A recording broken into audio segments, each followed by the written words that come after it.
గత 15 రోజులుగా రాష్ట్రంలో జరుగుతున్నటువంటి పరిణామాలు మనం గమనిస్తే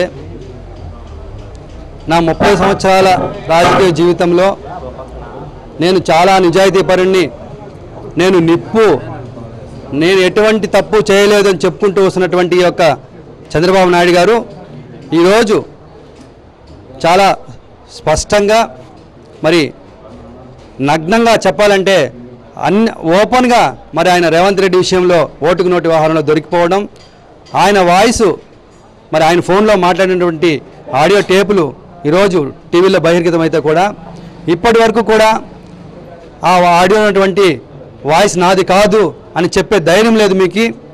అలాగే మీరు తప్పు చేసి ఆ యొక్క చేసిన తప్పుని తెలంగాణ వాళ్ళ మీద నా యొక్క వాయిస్ని మీరు ఎలాగా మీరు రికార్డ్ చేస్తారు, నా వాయిస్ ఎలాగ మీరు టాపరింగ్ చేస్తారని చెప్పి తప్పుడు కేసులు పెట్టుకుంటూ ఈరోజు రాష్ట్రంలో రాష్ట్ర ప్రజల మధ్య మరి తెలంగాణ ప్రజల మధ్య ఇది 2 ప్రాంతాల ప్రజల మధ్య చిచ్చు పెట్టే విధంగా మరి ఈరోజు మీరు ప్రవర్తిస్తున్నారు. ఇది చాలా సిగ్గుచేటు.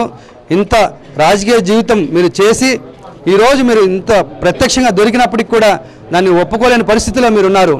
ఇది 2 రాష్ట్రాల ప్రజల భావోద్వేగాన్ని రెచ్చగొట్టే ప్రక్రియ ఇప్పటికైనా మీరు మానుకోండి. కనీసం దొరికిన దాంట్లో మీరు నిజాయితీగా ఇప్పటికైనా ఒప్పుకొని ఆ యొక్క సీఎం పదవి నుంచి మీరు దిగిపోవాలని కూడా మేము మిమ్మల్ని డిమాండ్ చేస్తున్నాము. ఓటు వ్యవహారంలో రాష్ట్ర ప్రజలందరూ మీ యొక్క పరిస్థితి గమనించారు. కనీసం ఇప్పటికైనా మీలో మార్పు రాలేదు. ఎమ్మెల్సీ ఎలక్షన్లో ఈరోజు ఒంగోలులో తీసుకుంటే ఎంపీటీసీ అందరినీ కూడా కొనుక్కొని వచ్చి మన నెల్లూరులో దాచడం ఎంత అవమానకరం అండి. మీలో మార్పు రాదా?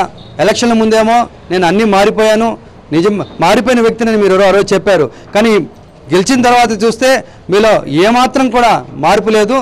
ఇప్పటికీ మీరు అదే అహంకారం, అదే విధానాలతోటి మరి ప్రజలని తప్పుదో పట్టిస్తూ అన్యాయంగా మీరు ప్రవర్తిస్తున్నారు. చంద్రబాబు నాయుడు గారు, ప్రజలు మిమ్మల్ని తిరస్కరించే టైం వచ్చింది. ఈ నోటుకోటు వ్యవహారంలో మీరు ఖచ్చితంగా మీ మీద శిక్ష పడుతుంది, మీకు సమన్లు వస్తాయి. మీరు ఇప్పటికైనా సీఎం పదవిని పట్టుకుని వేలాడకుండా దిగిపోయి తెలుగు ప్రజలకి క్షమాపణ చెప్పాలని కూడా నేను కోరుకుంటున్నాను.